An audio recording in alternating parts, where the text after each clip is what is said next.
Vayan tomando su ubicación, nuestro ministro, los señores agentes del Estado peruano y el señor Adrián Simons, que también va a participar en esta conferencia de prensa.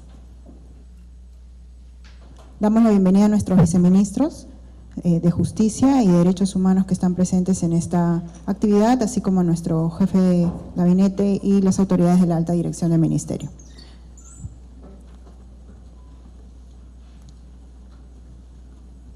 Bien, muy buenos días a los medios de comunicación presentes esta mañana. Reiterarles la bienvenida al Ministerio de Justicia y Derechos Humanos y a esta conferencia de prensa donde el ministro de Justicia y Derechos Humanos, Eduardo Arana, y los agentes del Estado peruano darán a conocer el sustento del informe remitido a la Corte Interamericana de Derechos Humanos en el caso Barrios Altos La Cantuta. En la mesa principal acompañan al ministro de Justicia y Derechos Humanos, Eduardo Arana Issa, el señor Jorge Luis Cáceres Arce, agente del Estado peruano y exdecano del Colegio de Abogados de Arequipa y profesor de Derecho Constitucional, el señor César Pastor Briceño, agente del Estado peruano también y profesor de Derecho Constitucional, y el señor Adrián Simons Pino, exagente ante la Corte Interamericana de Derechos Humanos y de la Comisión Interamericana de Derechos Humanos, es experto en Derecho Procesal Constitucional. Voy a dejar en uso de la palabra al señor ministro de Justicia y Derechos Humanos, Eduardo Arana Issa. Muchísimas gracias. Muy buenos días a las señoras y señores periodistas y a través de ustedes también a la ciudadanía. Desde el Ministerio de Justicia hemos convocado esta conferencia de prensa con el propósito de informar a la población, a los actores del sistema político y de justicia y en general a toda la comunidad lo que estamos haciendo, lo que se está presentando y lo que se ha hecho con relación a la posición del gobierno peruano, del Estado peruano, con relación al caso Barrios Altos La Cantuta ante la Corte Interamericana de Derechos Humanos. Como recordaremos, el pasado diciembre, el Estado peruano, en cumplimiento de una sentencia del Tribunal Constitucional, concedió la liberación del ciudadano Alberto Fujimori como respuesta, efectivamente, a un proceso de habeas corpus. Recordamos también que la Corte solicitó al Perú presentar un informe, a más tardar el 4 de marzo del 2024, sobre el cumplimiento de la obligación de investigar, juzgar y, de ser el caso, sancionar las graves violaciones a los derechos humanos determinadas en las sentencias emitidas en los casos Barrios Altos y La Cantuta. Continuando con ello, se solicitó un plazo para la presentación de ese informe que fue presentado el 1 de abril de 2024 y que concluyó que la defensa y la posición del Estado peruano ante las instancias supranacionales no solo es legítima, sino también necesaria para salvaguardar el debido proceso. Desde el gobierno promovemos el respeto recíproco entre la soberanía y la jurisdicción de la Corte Interamericana de Derechos Humanos, instando a la consideración respetuosa de las decisiones judiciales internas y soberanas del Estado peruano. El informe ha sido elaborado por un equipo conformado por los agentes del Estado peruano ante la Corte y contó con la asesoría también de un experto en el Sistema Interamericano de Derechos Humanos. En la mesa me acompañan, como ya bien han escuchado, el doctor Jorge Luis Cáceres Arce, exdecano del Colegio de Abogados de Arequipa y profesor de Derecho Constitucional. El doctor César Pastor Briceño, profesor también de Derecho Constitucional y especialista en Derecho Procesal Constitucional, y al doctor Adrián Simons, exagente ante la Corte y profesor universitario y experto en Derecho Procesal Constitucional. Quiero finalizar esta intervención para expresar que, si bien el Estado y el gobierno peruano reafirmamos nuestro compromiso con la independencia judicial y el Estado de Derecho al acatar y cumplir rigurosamente con las sentencias del Tribunal Constitucional, máxima autoridad de interpretación de nuestra Constitución y garante de nuestros derechos fundamentales, también expresamos nuestro respeto a la Convención Americana y al sistema interamericano. Sin embargo, también es fundamental recalcar que se reconozca el respeto a nuestra soberanía interna y a nuestras instituciones judiciales. Nuestro país ha actuado conforme a su marco jurídico interno y externo y ha seguido los procedimientos establecidos para el caso Fujimori en estricto apego a los principios de legalidad y justicia. Finalmente, el Perú exige que se respete su posición y nuestra soberanía jurídica nacional e internacional. Muchísimas gracias. Por favor, si pudiéramos presentar también a los...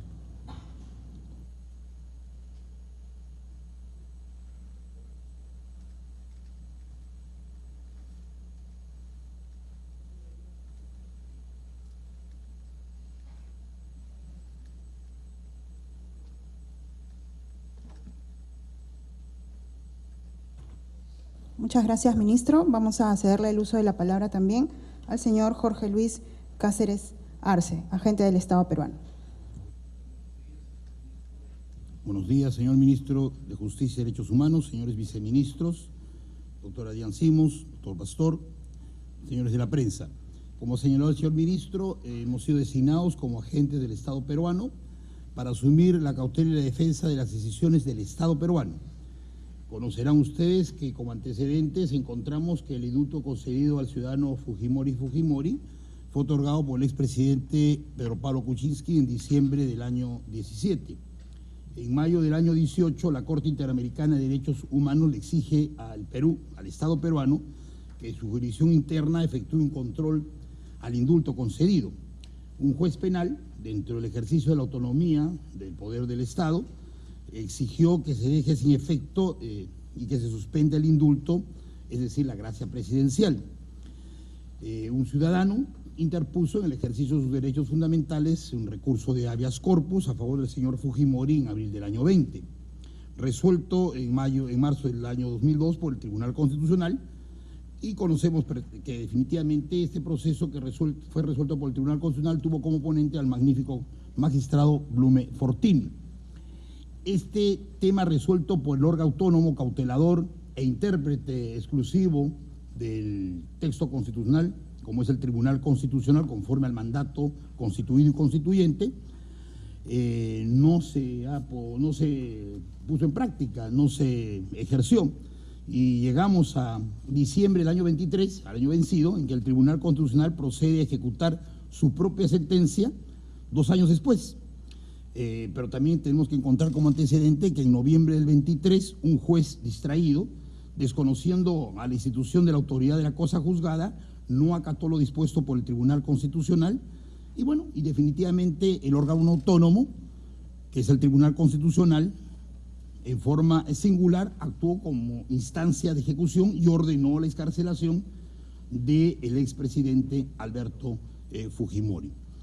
Ciudadano que esté en pleno ejercicio de sus derechos, a quien hay que atribuirle el derecho a la dignidad y el ejercicio pleno de libertades, un hombre de más de 85 años de edad, el pleno ejercicio de garantías, con más de 16 años de prisión en carcelería, enfermo, sin duda, eso lo ha dicho la Junta Médica, que no ha sido revocado ese dictamen pericial por una Junta Médica que lo dictó hace más de 6 años, eso está dentro del expediente judicial.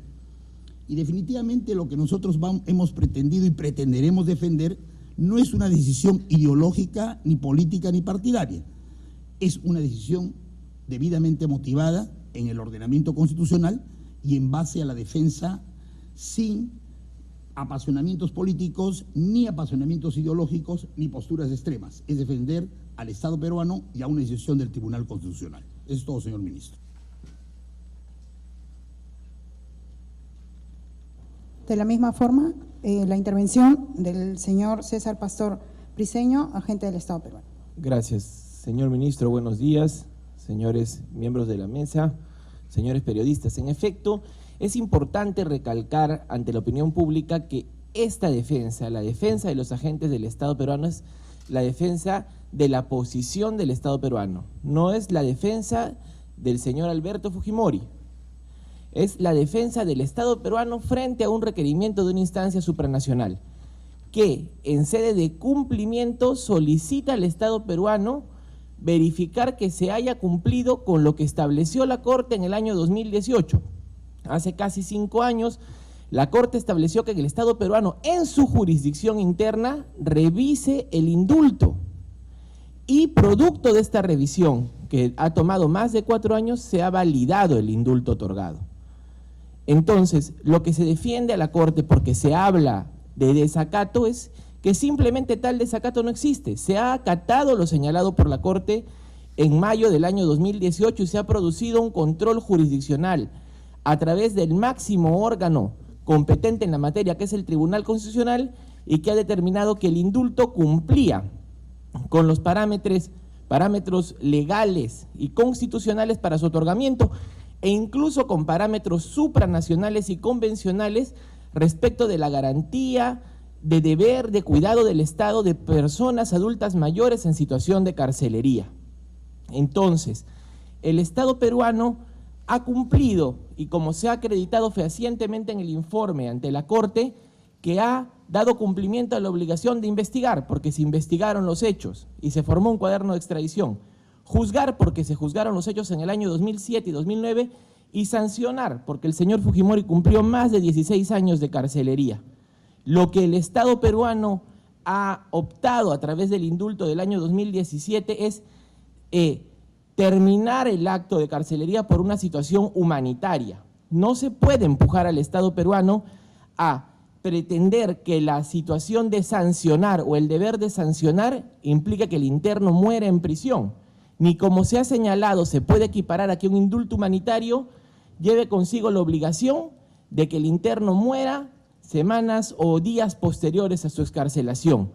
Eso sería un hecho inhumano e impredecible. Cuando la Junta Médica validó el informe, que hasta ahora no ha sido rebatido pese al tiempo transcurrido, se determinó que el señor Fujimori carecía de enfermedades o, digamos, estaba afectado por enfermedades irreversibles y terminales, situación que se sostiene hasta la actualidad de manera indubitable e incontrastable. En atención a ello, y para finalizar, la defensa del Estado peruano ha acreditado ante la Corte Interamericana que no ha existido tal supuesto desacato, que se ha ejecutado en los términos señalados por la Corte la obligación del Estado peruano de realizar el control constitucional del indulto, y el resultado de ello ha sido determinar la validez en sede jurisdiccional interna de este acto de derecho de gracia, que finalmente, en cumplimiento de la autoridad de la cosa juzgada, fue ejecutada por el Instituto Nacional Penitenciario.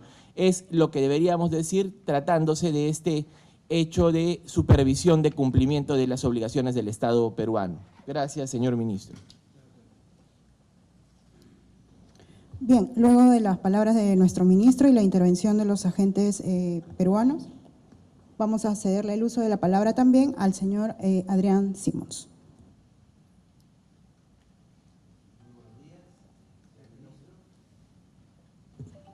Muy buenos días, señor ministro, buenos días, señores agentes, señor viceministro, señores de la prensa. En primer lugar, agradezco al señor ministro la convocatoria a mi persona, en mi condición de ex agente del Estado peruano ante la Comisión Interamericana de Derechos Humanos y ante la propia Corte Interamericana de Derechos Humanos. El tema es muy importante traer a colación por lo siguiente.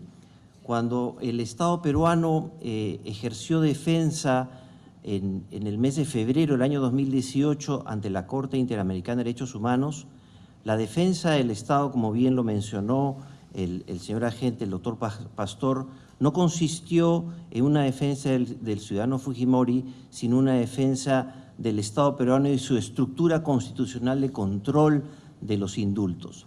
Eso se demostró ante la Corte Interamericana en ese momento, y la Corte Interamericana de Derechos Humanos el 30 de mayo de 2018 así lo determinó.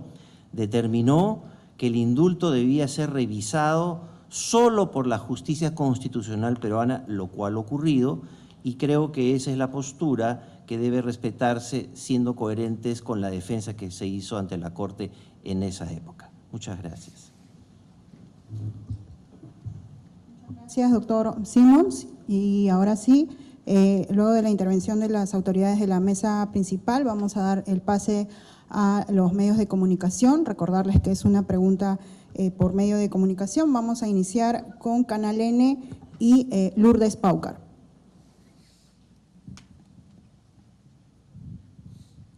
Buenos días, ministro. Buenos días, señores. ¿Me escuchan? ¿Sí?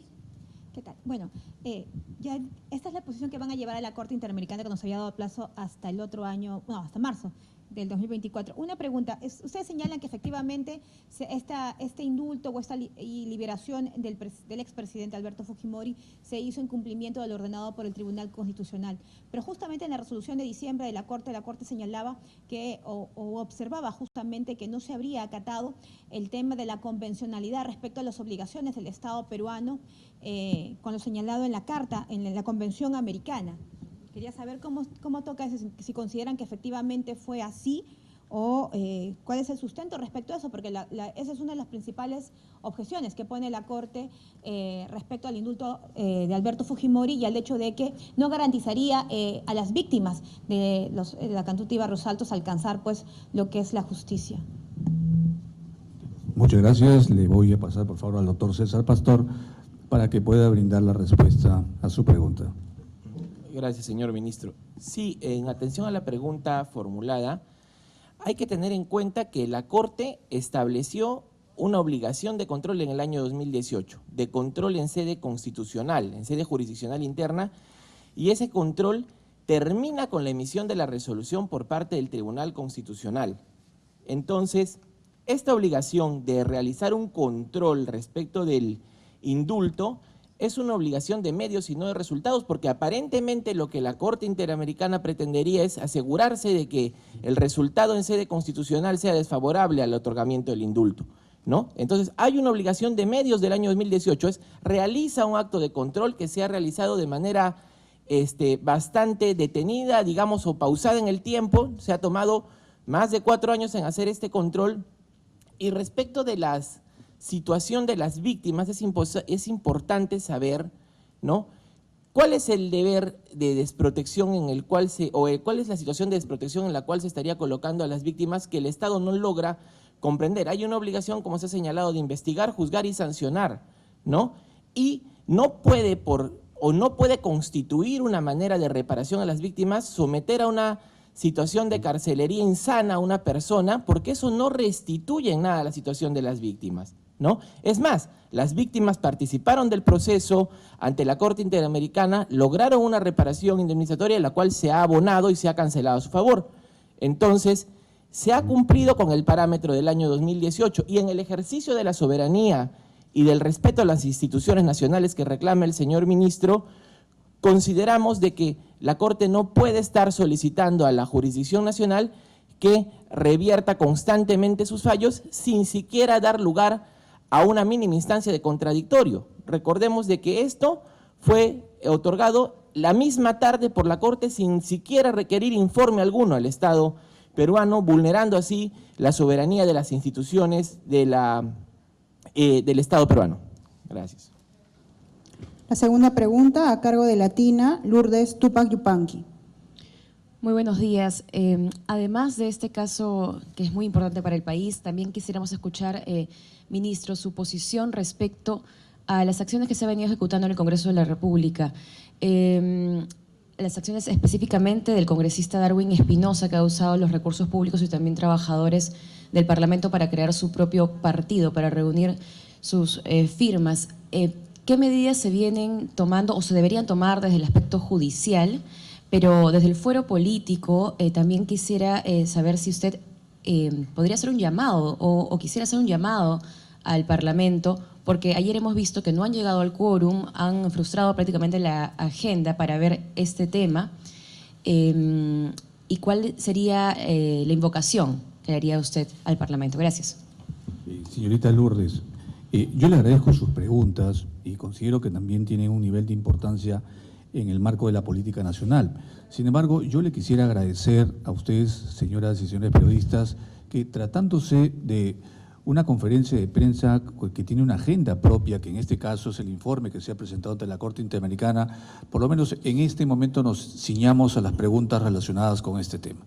Tal vez de repente podemos ampliarla más adelante, pero en este momento yo le agradecería mucho si nos pudiera sujetarse a lo que hemos expuesto el día de hoy.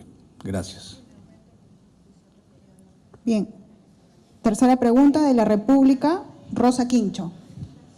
Muy buenos días con todos. Hacer la consulta al ministro de Justicia con respecto. La presidenta de la República, Dina Boluarte, en su momento señaló que la liberación del expresidente Alberto Fujimori era en un cumplimiento al mandato del Tribunal Constitucional, pero nos gustaría saber cuál es la posición del gobierno actual sobre la liberación al expresidente. Gracias. Señorita Rosa Quincho, ya como usted habrá podido escuchar la posición de los agentes y de nuestro asesor que nos acompaña, la posición ha quedado muy clara. Sin embargo, si usted, doctor, de repente nos podría ayudar para explicarle nuevamente a la doctora señora Quincho. Gracias. Es un pleno respeto al ordenamiento constitucional. Aquí se acatan las disposiciones de los órganos autónomos dentro del ejercicio de la separación y división de poderes del Estado. El Poder Ejecutivo tiene que acatar las disposiciones del Poder Judicial y por ende del Tribunal Constitucional. El Poder Ejecutivo y el Gobierno no administran justicia. El Poder Ejecutivo y el Gobierno no interpretan la Constitución. El Poder Ejecutivo y el Gobierno no se encargan de ejecutar sentencias. El Poder Ejecutivo y el Gobierno no se encargan de interpretar o en su defecto desinterpretar derechos fundamentales. La Carta Política le asigna al Tribunal Constitucional una tarea exclusiva y excluyente, que es interpretar desde una concepción garantista y orgánica a la Constitución. Y desde esa concepción garantista le reserva esta función incólume al Tribunal Constitucional, que es que nuestras libertades y nuestros derechos estén debidamente protegidos, debidamente cautelados, de todos los peruanos, de los 33 millones de peruanos, de todos, sin excepción, de raza, de credo, religión e ideología. Y el señor Fujimori es un peruano. Le agrade a un sector o le desagrade a otro sector. El señor Fujimori tiene dignidad, tiene derecho a la libertad. Y el día que fue excarcelado por disposición del Tribunal Constitucional en aplicación de una disposición de la Corte Interamericana de Derechos Humanos, es tan peruano como usted y como yo. Y puede pasear, puede reírse, puede vivir y puede vivir dignamente, porque la disposición del Tribunal Constitucional no era darle una fecha de defunción, no era enviarlo a la UCI después de estar en la carcelería durante 16 largos años, o era darle una fecha de defunción, o era enviarlo inmediatamente a la unidad de cuidados intensivos. ¿Ejercer su libertad? Sí. Perfecto, y está ejerciendo ello. Está con su familia, está con sus nietos. ¿Eso es vivir en dignidad o no es vivir en dignidad? ¿O era mandarlo a un escenario de indignidad? Punto. Creo que la postura es el pleno respeto al orden constitucional, es vivir en un estado de derecho, vivir en un estado constitucional y no en un estado de hecho. Siguiente pregunta, a cargo de TV Perú, María Stephanie Tiznado. Ministro, agentes, muy buenos días. Mi pregunta es la siguiente. ¿Qué diferencia tiene este informe respecto a los otros argumentos que ya se han presentado ante la Corte? Y si es que dentro de ello también tienen los argumentos de los familiares afectados. Gracias. El doctor Simos nos va a proporcionar la respuesta. Sí tiene una diferencia fundamental, lo explico brevemente. Lo que hace el informe es un análisis objetivo desde el punto de partida que dio la propia Corte Interamericana de Derechos Humanos, es decir, a partir del 30 de mayo de 2018. ¿Qué dijo la Corte? La Corte dijo varias cosas. Primero, que el indulto se revisaba en Perú. Segundo, ¿quién lo revisaba? La justicia constitucional, no un juez penal como erróneamente se hizo internamente. Y tercero, la Corte se reservó el derecho de revisar eso una vez que haya culminado la jurisdicción interna. ¿Cuál es la posición del Estado en este caso? Que no se ha esperado que culmine la jurisdicción interna y se ha decidido antes de que ello ocurra. Y eso sí afecta el derecho a la defensa del Estado peruano. La Corte Interamericana también es una garante de los derechos fundamentales y el debido proceso. Y en este caso, ambas partes tienen derecho al debido proceso. Los representantes de las víctimas y la defensa del Estado peruano. Ese equilibrio se rompió y lo que está haciendo el Estado en este escrito de respuesta, memoria de respuesta, es justamente solicitando que ese equilibrio e igualdad de trato ante la Corte sea restablecido. Siguiente pregunta, Radioprogramas del Perú, con Diana Falcón. Gracias. ¿Cómo están, ministro, doctores? Muy buenos días. Luego de haberse presentado este informe el 1 de abril, la Corte Interamericana de Derechos Humanos ya ha dado una respuesta, y si no es así, ¿cuál es el plazo? En todo caso, ¿se ha dado por satisfecha luego de los argumentos presentados por el Estado peruano? Y esta pregunta para el ministro de Justicia. Precisamente uno de los argumentos que dio la Corte Interamericana de Derechos Humanos para no estar en concordancia con la liberación de Alberto Fujimori era que él no había cumplido con el pago de la reparación civil de 57 millones para los deudos de las víctimas en Barrios Altos y La Cantuta. ¿Cuál es la posición del Estado peruano sobre esta ausencia de pago a lo largo de tantos años? Doctor Simos, por favor, la respuesta a la pregunta de la periodista Falcón. Sí, lo que ha hecho la Corte Interamericana es informar tanto a los representantes de las víctimas como de la propia Comisión Interamericana sobre la respuesta del Estado peruano. Cada parte tiene un plazo diferenciado para contestar. Una vez que ellos hayan dado su respuesta y sea de conocimiento del Estado peruano, se verá si habrá un derecho a réplica por parte del Estado y queda en potestad de la Corte Interamericana convocar a una audiencia de las partes para debatir esto que estamos poniendo ante la mesa. De lo que recuerdo, aproximadamente son 4 semanas. Última pregunta, Willax. No lo respondió el ministro, por favor. Sobre los 57 millones, faltó eso nada más. Gracias.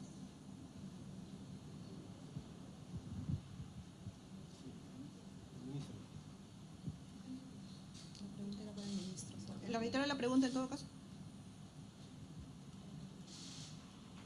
Gracias, señor ministro. Sí, es importante señalar que el Ministerio de Justicia emitió un comunicado en la fecha de excarcelación del señor Fujimori, señalando que si el señor Fujimori debe los 57 millones al Estado peruano, que es importante señalar que no son 57 millones como se señala en la pregunta a las víctimas, sino son por otros casos diferenciados, el indulto no enerva esta deuda que el señor Fujimori mantendría, y los intereses, incluso se señaló en la nota, en ese momento siguen corriendo, ¿no?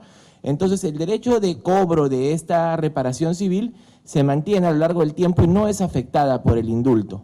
Es importante señalar, sin embargo, que en el caso de Barrios Altos y La Cantuta, la sentencia que condenó al señor Fujimori no impuso reparación indemnizatoria porque esta fue fijada en sede supranacional en estos casos y ya ha sido abonada. La reparación civil de los 57 millones de soles corresponde a otros casos que también han sido, digamos, perdonados por el derecho de gracia. Última pregunta, Willax, Talía Galvez. Buenos días. Bien sabemos que a la fecha, o exactamente hasta septiembre del año pasado, se ha dado, bueno, de alguna manera digna sepultura a solo 5 de los 9 estudiantes, ¿no?, del caso Cantuta, después de más de 30 años. En ese sentido quisiéramos, y en relación a la pregunta anterior de mi colega, ¿cuáles son la actualización sobre las otras 4 víctimas que todavía están desaparecidas?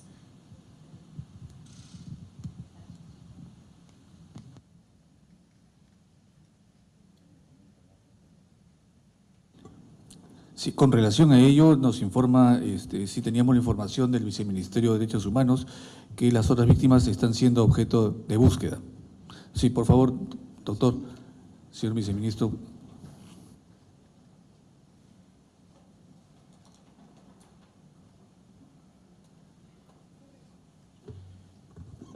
Señores, muy buen día. Gracias, señor ministro. Respecto al tema de las personas que aún no han sido encontradas, se sigue haciendo las búsquedas para efectos de encontrar las almas y devolverlas a sus respectivos familiares. tal como sucede con todas las víctimas que han caído como consecuencia del periodo de violencia. Sabemos que aún al día de hoy existen muchas personas que están en esa misma condición. El Estado peruano está priorizando la búsqueda de las personas que han sufrido la pérdida de sus familiares, no solamente en el tema de la Cantuta, sino también en todas aquellas circunscripciones dentro del ámbito nacional que tienen esta pérdida. Por lo tanto, tenemos hechos o actos tanto en Ayacucho, en Huánuco, en Junín y en distintas partes del país para efectos de encontrarlos a todos y devolverlos a sus familiares. Gracias. Señoras y señores periodistas, les agradecemos a ustedes su presencia y a través de los medios. Nuestro mensaje final es que somos respetuosos de los derechos humanos de cada uno de los 33 millones de peruanos. También somos respetuosos del sistema interamericano de derechos humanos del que el Perú es parte. Sin embargo, también quiero dejar el claro que el Estado peruano no va a permitir que es su soberanía y que la soberanía que comprende a todos los 33 millones de peruanos sea afectada por decisiones que sean injustas e incorrectas y que invadan efectivamente nuestro sistema democrático y constitucional. Muchísimas gracias, que tengan ustedes todos buenos días. Muchas gracias al señor Ministro de Justicia y Derechos Humanos, Eduardo Aranaíza, así como a los agentes del Estado peruano, Jorge Cáceres y César Pastor Briceño, y al doctor Adrián Simons por su participación esta mañana. Ellos ya se retiran. Así también agradecemos la presencia de los medios de comunicación que nos han acompañado en esta conferencia de prensa. Muchas gracias a todos. Muy buenos días.